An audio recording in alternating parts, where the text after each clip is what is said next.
Sir ఇప్పుడు మీరు అన్నట్టుగా ఇప్పుడు ఒక పేపర్‌లో బయాలజీ, కెమిస్ట్రీ, ఫిజిక్స్ ఇప్పుడు మీ క్వెషన్‌నే బయాలజీ టఫ్‌గా ఇచ్చి ఫిజిక్స్ ఈజీగా ఇచ్చారనుకోండి. సో, అప్పుడు ఆ మైండ్ సెట్ ఏంటి పిల్లడిది? మీరన్నట్టు వాళ్ళ పిల్లల్ని ఒక ప్యాటర్న్‌లో వాళ్ళు ప్రిపేర్ చేసి పంపిస్తారు. బయాలజీ ముందు చేయండి, కెమిస్ట్రీ తర్వాత లాస్ట్‌లో ఫిజిక్స్. సో, ఆ అబ్బాయి బయాలజీ దగ్గరే ఆగిపోతాడుగా. బయాలజీలో ఆగిపోతే అప్పుడు ఎలా ఈజీగా తను ఇది అదే చేయాలంటారు? మేడం. అదే అది ఇప్పుడు నేను యాక్చువల్‌గా మొన్న నీట్‌లో కూడా చూసాను. మొన్న నీట్‌లో కూడా చూస్తే కొద్దిగా ఏం చేస్తాడంటే వాడు బయాలజీ లెంతీగా ఇస్తాడు. హ్మ్. 5, 6 స్టేట్మెంట్లు ఇచ్చి ఏ స్టేట్మెంట్లు కరెక్ట్ అంటాడు. హ్మ్. ఇప్పుడు బయాలజీ లెంతీగా ఉన్నప్పుడు 3 అవర్ 15 మినిట్స్‌లో 1½ అవర్ నువ్వు బయాలజీకి పెట్టి 1 అవర్ కెమిస్ట్రీకి పెడితే 2½ అవర్స్ నీకు బయాలజీ కెమిస్ట్రీకి అయిపోతే హ్మ్. అప్పుడు ఫిజిక్స్కి అంటే ఎంత ఉంటుంది? 45 మినిట్సే కదా. మినిట్స్. 45 మినిట్స్‌లో 45 క్వశ్చన్ చేయటం అనేది ఫిజిక్స్ ఇంపాసిబుల్ అండి. Highly sir. ఎందుకంటే జనరల్గా బైపీసీ స్టూడెంట్కి ఫిజిక్స్ థియరీ బిట్ అయితే 1 మినిట్ పడుతుంది, ప్రాబ్లమ్ ఇస్తే కనీసం 2½ మినిట్స్ పడుతుంది. హ్మ్. అందుకని వాళ్ళు కొన్ని ఎగ్జామినేషన్ హాల్లోకి పోయిన తర్వాత కొన్ని జాగ్రత్తలు తీసుకోవాలండి.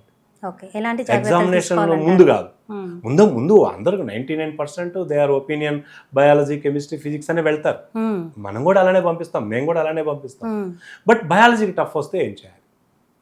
వాళ్ళు ఎటువంటి ప్రికాషన్స్ ఎగ్జామినేషన్ హాల్లో తీసుకోవాలి? That is my question. Please. ఒకవేళ కెమిస్ట్రీ టఫ్ వచ్చిందనుకో ఏం చేయాలి? హ్మ్. ఫిజిక్స్ టఫ్ వచ్చిందనుకో ఏం చేయాలి? అంటే దీని ప్రకారం ఫస్ట్ స్ప్లిట్టింగ్ ఆఫ్ టైం అనేది చాలా ఇంపార్టెంట్. ఓకే. ఈ 3 అవర్స్ 15 మినిట్స్లో ఫస్ట్ వాళ్ళు టైమింగ్స్ ఎలా సెట్ చేసుకోవాలంటే పిల్లవాళ్ళు ఫస్ట్ 50 మినిట్స్ బయాలజీ చేయాలి. ఓకే. 50 మినిట్స్లో అయిపోవాలి. హ్మ్. ఎట్టి పరిస్థితుల్లో 50 మినిట్స్లో ఒకవేళ సపోజ్ 90 క్వశ్చన్స్లో హ్మ్. టప 50 మినిట్స్లో కనీసం ఒక 75 చేశాడు అనుకోండి, హ్మ్. మిగతా 15 పక్కన పెట్టాలి. అంతేగాని ఆ tough question బయాలజీలో పట్టుకోకూడదు. Okay.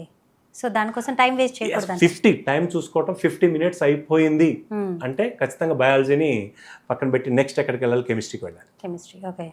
Chemistry maximum 1 hour, చాలా జాగ్రత్తగా గుర్తుపెట్టుకో. 1 అవర్ హ్మ్. అంటే 1 అవర్ 45 బిట్స్ కూడా 1 అవర్లో చేసేయాలి. 1 అవర్ అయిపోయిన తర్వాత వెంటనే ఫిజిక్స్కి వెళ్ళాలి. హ్మ్.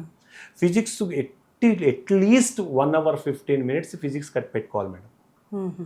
ఎందుకంటే ఒక ఆర్డినరీ పిల్లవాడు డాక్టర్ కావాలంటే, గవర్నమెంట్ మెడికల్ సీట్ తీసుకురావాలంటే మినిమం 1 అవర్ 15 మినిట్స్ ఫిజిక్స్ పెట్టుకోవాలి. ఓకే.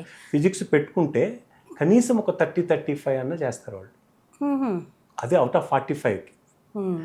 అందుకని మీరు కనుక చూస్తే 50 మినిట్స్ హ్మ్. మనకి అయిపోతుంది. ఇది బయాలజీకి. హ్మ్.